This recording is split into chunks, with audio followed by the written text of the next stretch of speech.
Hello மக்களே, இன்னைக்கு நான் என் மகளுக்கு சோறு வைக்கிறது எப்படின்னு காட்டி கொடுக்க போறேன். பார்த்துடுங்க. பார்த்தியா?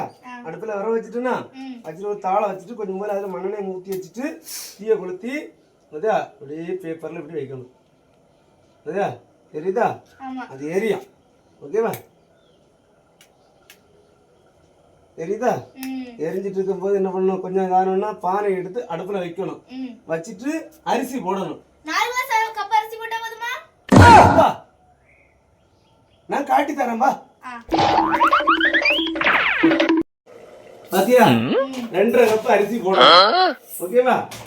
போட்டுட்டு கழுவணும்.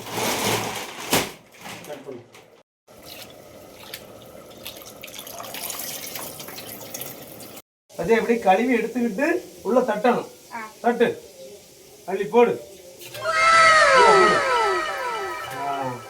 கட் பண்ணு. பாத்தியா, இப்படி தீ போடணும். கபா கபான்னு எரியணும். எரிஞ்சு முடிஞ்ச அப்புறம் பாத்தியா சோறு கொதிக்குதா? தெரியுதா? அடிக்கடி சும்மா இப்படி பார்க்கணும். கொஞ்ச நேரம் கழிச்சு வந்து பாத்தியா சோறு இப்ப அரிசி போல தானே இருக்கு. தேவையில்ல, இப்படி பிதுக்கி பார்க்கணும். இப்படி பிதுக்கி பார்க்கணும். கொஞ்சம் கல்லு போல இருக்குது. அப்ப இன்னும் கொஞ்ச நேரம் ஆகணும்னு போட்டுறணும். அது இன்னும் கொஞ்ச நேரம் தீய போட்டு அப்புறமேட்டு சோறு வடித்த பிறகு வடிக்க வச்சு காட்டி தரேன்.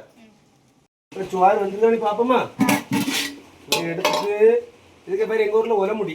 உங்கள் ஊரில் என்னன்னு கமெண்ட்டில் சொல்லுங்கள். சரி, அப்புறம் மாதிரியா இப்படி எடுக்கணும். மாதிரியா இப்படி சோறு எடுத்து இப்படி பிசிக்கி பார்க்கணும். வந்துட்டு பார்த்தியா? தெரியுதா?